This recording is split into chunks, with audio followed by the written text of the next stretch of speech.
Cette capsule d'hier à aujourd'hui vous est présentée par Éclairage M&M et Sécurité MM. Voici d'hier à aujourd'hui, une capsule de Normand de Lessard.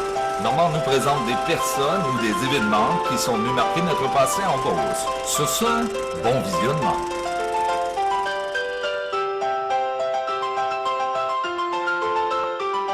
Allô tout le monde, ici Normand de Lessard et bienvenue à une autre capsule d'hier à aujourd'hui. Cette semaine, je reçois Carole Morin, Roger Carrette, Yvon Thibodeau et Laurent Nadeau. On parle de la police de Saint-Georges. Sur ce, bon visionnement. Bonjour, mon nom est Laurent Nadeau. Je me présente à titre de greffier et de directeur général de la ville de Saint-Georges-Ouest de février 1978 jusqu'à mai 1990, date où, c'est-à-dire le mois où les deux villes se sont regroupées. Le service de police, à l'époque, desservait la population avec un horaire de 130 heures par semaine. Les 38 autres heures étaient desservies par la Sûreté du Québec avec une entente que nous avions depuis plusieurs années. Et ça s'est passé comme ça jusqu'en mai 1990. Les policiers travaillaient sur un horaire varié, c'est-à-dire le lundi, mardi et mercredi, l'horaire était de 8 heures le matin à 4 heures l'après-midi. Et de 4 heures l'après-midi à 2 heures l'après-midi pour le lundi, mardi, mercredi. Le jeudi, vendredi et samedi, l'horaire allait jusqu'à 4 heures le matin. Et le dimanche, ça se terminait à minuit.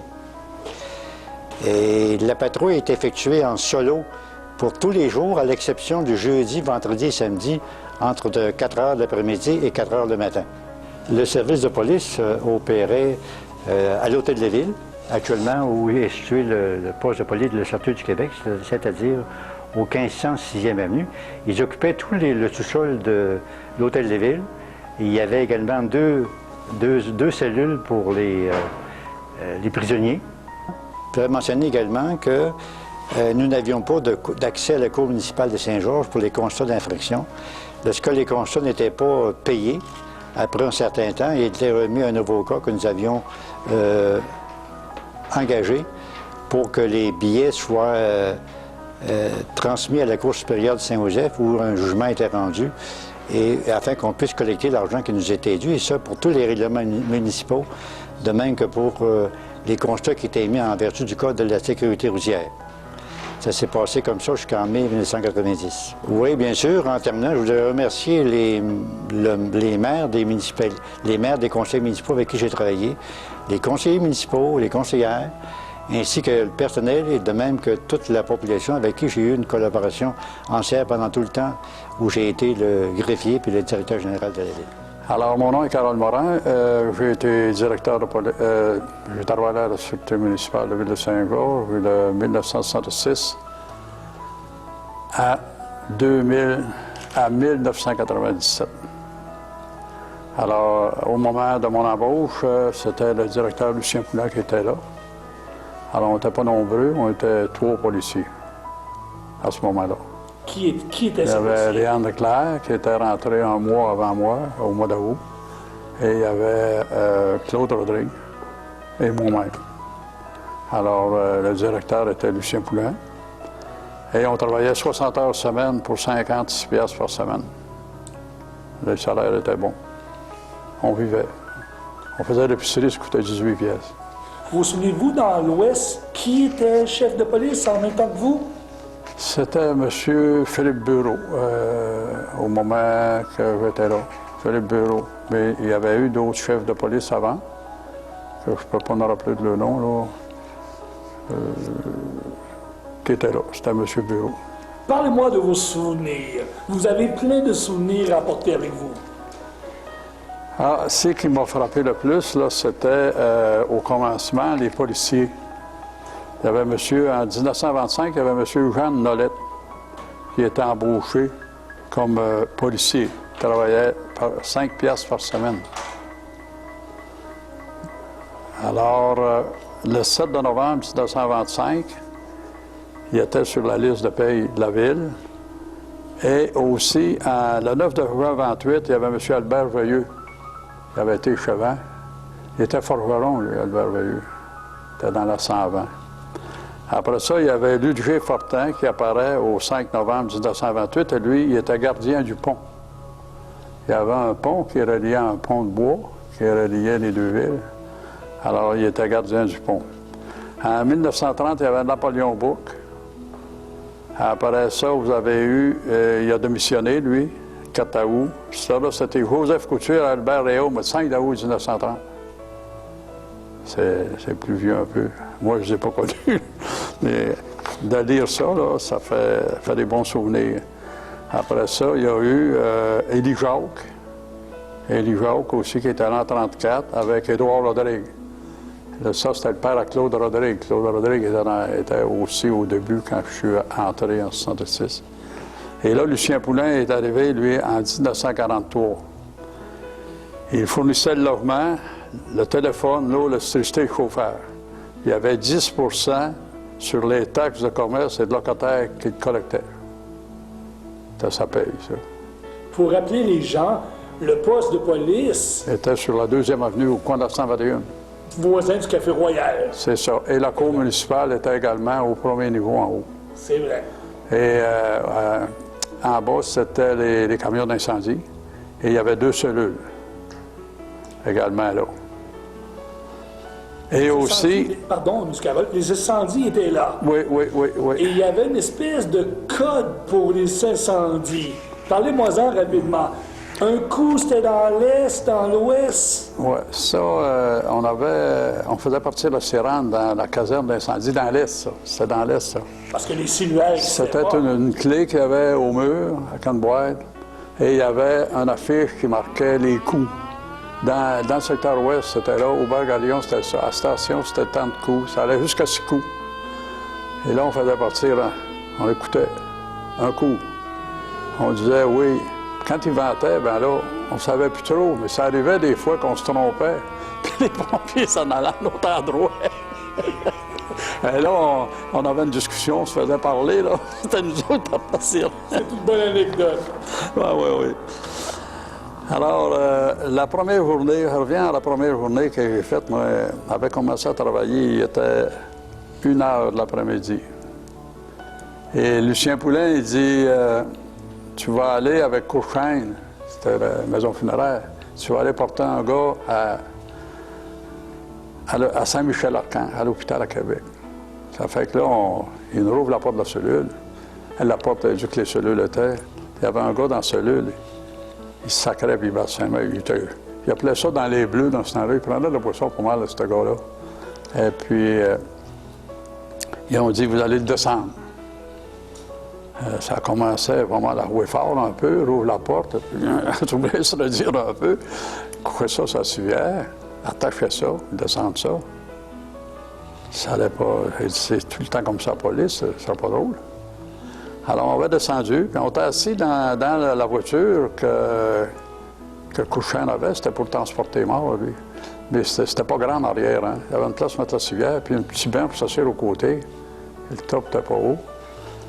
Il est rendu sur le pont de Québec et il dit, jusqu'on va, 3 ou 4 paroles ostentatoires. Puis, il dit, on s'en va à l'hôpital Saint-Michel-Arcan. Et là, les straps commencent à redire.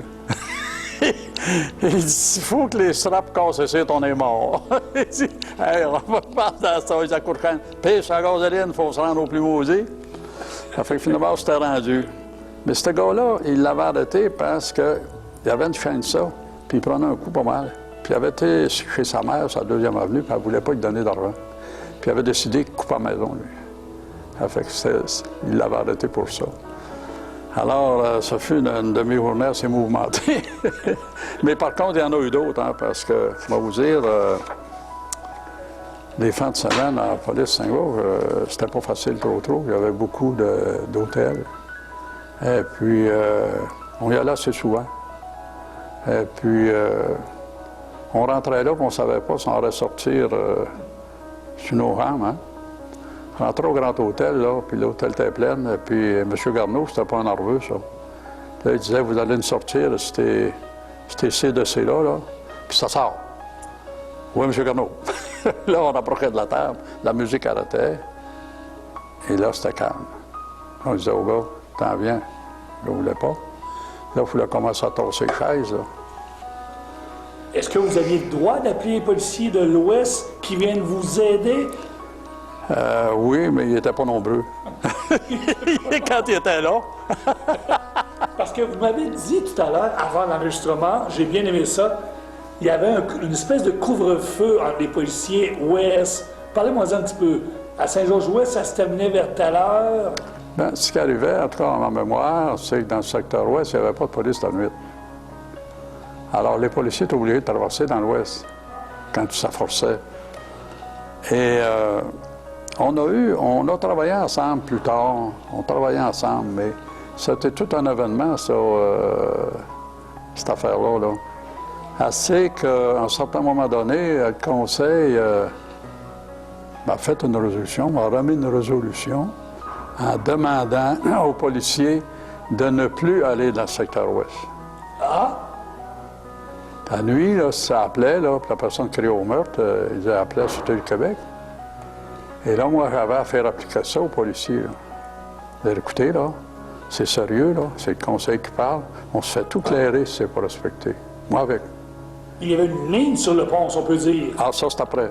Oui, OK. Ça fait que, là, par la suite, pour la ligne, c'était avec M. Bureau. J'étais bien nommé avec, on s'entendait bien, on avait du plaisir. On parle de Philippe. De Philippe, oui. Et là, il arrivait des accidents. Puis les policiers, moi, étaient toujours rendus là, de l'autre bord. C'était pas nous autres. Puis des fois, ça nécessitait du supplémentaire parce qu'il y avait des personnes qui se tiraient à l'eau. C'était de son bord. Mais Philippe, lui, c'est pas de mon bord, c'est de ton bord. Philippe, c'est de ton bord. Fait que là, il dit, on va en finir avec ça. Après un bout de temps, il dit à Léo, qui travaillait pour la ville, tu vas aller nous séparer la ligne. Ça fait qu'il avait fait une ligne rouge sur le pont. Puis là, il dit au gars, vous savez, là, si ça dépasse la ligne, là, la résolution est là.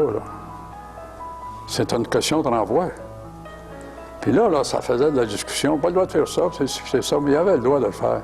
Ça s'était fait, je pense, dans le bas du fleuve, une ville qui avait fait ça. Puis c'était légal. C'était pas facile, ça, là. C'était pas facile. Fait que c'est ça. Ben ça, c'était fait aussi pour que la fusion aille plus vite, là. Tous les moyens étaient pris, là, pour que ça fusionne. Ça fait que là, ben, le secteur ouest sont obligés d'embaucher un policier là, pour vous faire finir un policier plus tard. Hein? Montrez-nous quelques souvenirs que vous avez apportés avec vous, vos chapeaux, les photos. Alors, ces photos-là, c'est lorsque avait eu un appel, elle était sur la patrouille, et puis ça disait qu'il y avait une petite fille qui descendait à l'eau, qui avait tombé à l'eau, et puis alors on m'était dirigé là, elle était à la station à ce moment-là, et puis mis la sirène puis les flèches, puis on va monter. Et rendu sur l'avenue de la Croisière, je voyais venir la petite fille sur l'eau. Ça fait que là, j'ai ôté mon arme, et puis j'ai descendu sur le bord de la rivière, et là, on s'est tiré à l'eau. J'étais avec un monsieur Lessard, du secteur ouest aussi. On parle de quelle année? Ça, c'était en 70, 69, 70. Excellent. Et puis, on s'est tiré à l'eau. On l'a à chercher. Elle l'a rapporté sur le bord du quai. Mais, sur le bord du quai, il y avait, on appelle ça une footing. Le quai était à côté de ça. Alors, ça donnait ça de l'air. En plus, il la côté là, puis il donnait la respiration artificielle. Elle la revirait de bord, puis l'eau sortait. Puis là, elle commençait à crier. Ça fait que là, le monde était en haut, ça criait. Fait que là, elle réussit à la monter en haut. Puis, vous me disiez tout à l'heure que vous aimeriez énormément revoir cet enfant-là. Oui. Vous ne l'avez jamais revu? Oui. Elle avait été porter une boîte de chocolat à peu près 3 semaines après.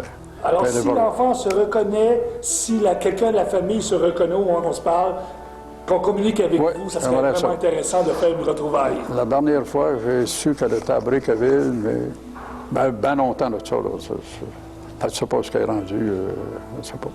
OK. Vous avez un chapeau, d'autres photos? Ça ici, c'est une photo, c'était une madame qui s'était tirée sur le pont, s'était tirée au tambour du pont. C'était en hiver, c'était en hiver, il y avait de la glace à la cause sur la rivière. Elle avait tombé sur un morceau de glace. Et puis, il avait essayé de prendre le camion Shell pour aller la chercher, ça n'avait pas fonctionné. Fait que moi, puis la Grande Claire, on va descendu par du côté ouest, puis on s'était attaché, puis on l'avait été à chercher dans le milieu. Et je ne sais pas si vous savez, du côté du secteur ouest, il y avait beaucoup de courant parce que la glace était fondue. On s'était gelé les jambes comme il faut, hein. On avait réussi à la réchapper. Ça, c'est mon ancienne casquette de police. Encore mon habit aussi. Encore tout ça chez moi. Ça conserve ça. Ça, c'est un souvenir que j'ai eu de la France. C'est une casquette de policier, là, avec une badge. J'étais venu visiter la centrale de police, puis j'avais apporté ça. Ça fait que j'étais bien heureux. Ça, c'était un cadre quand j'ai arrêté de travailler, là. Il m'avait remis ce cadre-là. Très beau cadeau. Oui. Et celui-là ici, ben, c'est Saint-Michel-Archange. Ça, c'est le patron des policiers. Ça m'a toujours suivi. Et c'était très important pour moi. Patron des policiers. Après ça, vous avez ici encore une photo souvenir, là. Ça se fait plus longtemps un peu. Ça, c'est à l'ancien hôtel de ville au coin de la 121e rue. Vous avez ici M. Lucien Poulin qui était directeur dans le temps.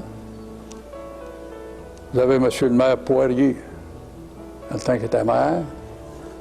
Mme Thérèse Lemay-Lavoie qui était juge de la Cour municipale. Vous avez M. Veilleux qui collectait les taxes. Et vous avez M. Grenier qui était greffier. Ben, moi, je voudrais remercier la population qui m'ont toujours respecté. Ça, je pense que c'est important. C'est important pour la population de travailler avec la population. Il y a eu beaucoup de succès d'information. C'est très important. Ça, je les remercie pour ça. Bon, alors, bonjour. Mon nom est Yvon Thibodeau. Je suis venu participer à l'émission de Normand. Vous donner peut-être quelques informations concernant le service de police de Ville de Saint-Georges au tout début. Alors, le premier policier, ça a été Victor de Blois, qui est le cousin de mon père. Victor, c'est un vétéran de la Deuxième Guerre mondiale. Lui s'est enrôlé à l'âge de 20 ans, en 1939, au début de la guerre. Par la suite, Victor a été muté en Angleterre, où là, il a appris le métier.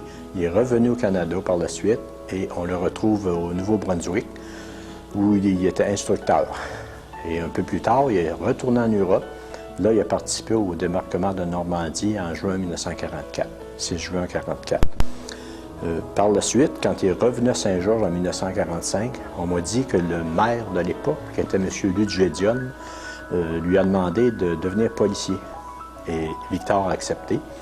Et à ce moment-là, ben, les policiers, le policier, en fait, à Saint-Georges-Ouest, devait fournir sa propre automobile. Si ce n'est pas le douanier Gagnon, il est sergent-major de ma compagnie, qui vient discuter d'exercice ou d'entraînement, c'est Victor de Blois, notre chef de police. Victor a passé 6 ans outre-mer avec la Chaudière. Et il fait tout son possible pour nous aider, surtout au recrutement. En plus d'être chef de police, Victor détient un emploi au bureau de poste. Et même, on m'a dit que ça arrivait très souvent que Victor faisait de la patrouille à pied dans les rues de Saint-Georges-Ouest. Et étant donné que les salaires n'étaient pas faramineux, Victor a décidé qu'il prenait un autre emploi. C'est que tous les jours, il y a des gens qui le voyaient descendre en uniforme, des fois à la course, pour se rendre à l'ancien bureau de poste de Saint-Georges. Et lui, il s'occupait d'aller chauffer le bureau de poste. Là, la personne qui m'a donné l'information ne savait pas si le bureau de poste était chauffé au charbon ou au bois. En tout cas, à tous les jours, il se rendait là. Par la suite, oui, après avoir quitté, il a été policier justement de 1945 jusqu'à 1958. Et après avoir quitté la fonction de policier, il a travaillé comme menuisier. On m'a dit que c'était pour les entreprises de M. Armand Bergeon et Gaétan Dallaire. Ensuite, il est allé travailler dans le Nord canadien. Victor est décédé en 88 à l'âge de 70 ans. Et en ce temps-là, quand il était policier, bien, c'est sûr qu'il ne pouvait pas faire ses jours sur 7.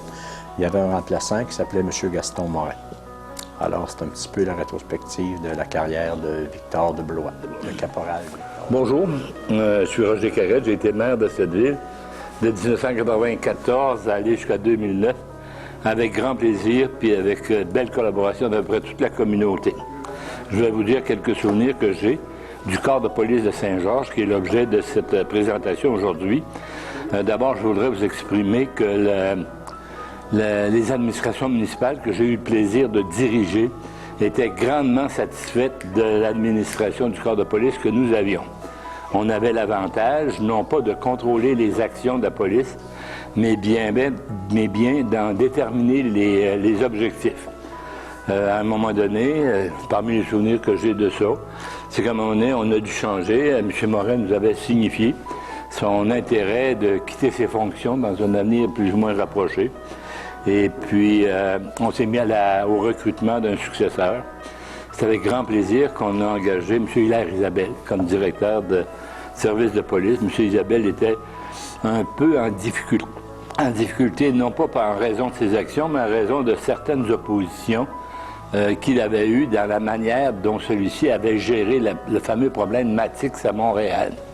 Il s'était fait des gens qui l'aimaient, il s'était trouvé des gens qui l'aimaient moins parmi les officiers de police de la Sûreté.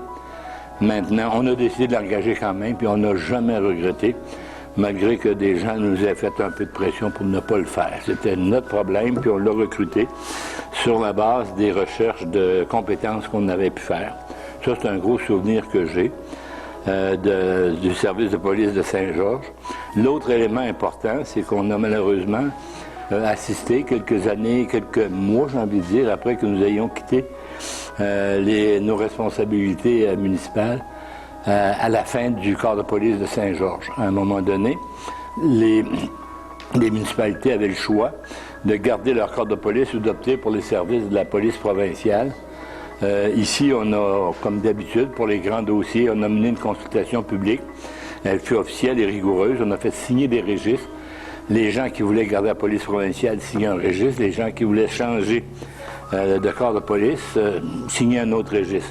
Je dois vous dire, puis vous rappeler, que 57% des personnes, des contribuables qui ont émis leur opinion là-dessus, ont dit au conseil municipal, gardez le corps de police de Saint-Georges. On était satisfaits de ça, puis évidemment les pompiers, puis les dirigeants du corps de police aussi. Ensuite, la loi nous prescrivait de tenir des assemblées publiques pour recueillir des opinions verbales. On a tenu 2 telles assemblées, et puis je dois vous dire que selon les archives qui sont conservées à l'Hôtel de Ville, puis les souvenirs qu'on en a, 85% des intervenants ont plaidé auprès des autorités afin que nous conservions la police municipale et non pas donner notre service de police en province. L'argument principal, c'est que le conseil municipal était en contrôle des objectifs du corps de police. Un maire et un conseil municipal n'ont pas le droit d'intervenir dans l'acte policier. Maintenant, on peut et on doit intervenir dans les objectifs puis obtenir les rapports.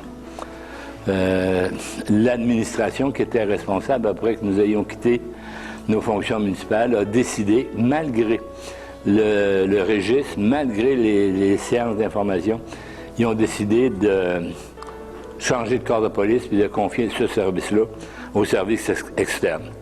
Le ministre de la Sécurité publique d'alors, c'était M. Dutil, a cru bon d'entériner, parce qu'il aurait pu le bloquer, d'entériner la décision du conseil de l'époque.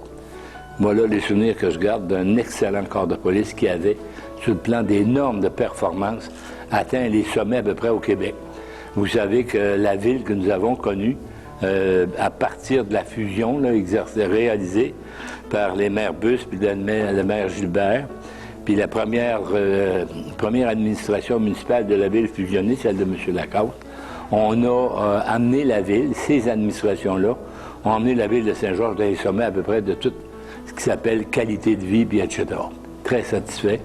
Et pour beaucoup, les scores que nous avons obtenus, généralement, en mauvais français, top 5 en toute catégorie, on le doit à notre corps de police, à notre service de pompiers, à notre service de sécurité civile, puis à d'autres affaires sur le plan de l'emploi. Je n'étais plus en fonction quand on a abandonné ce corps de police-là. On en a fait deuil, puis on a excellents souvenirs des dirigeants, du corps lui-même, puis des agents qui étaient là. Voilà.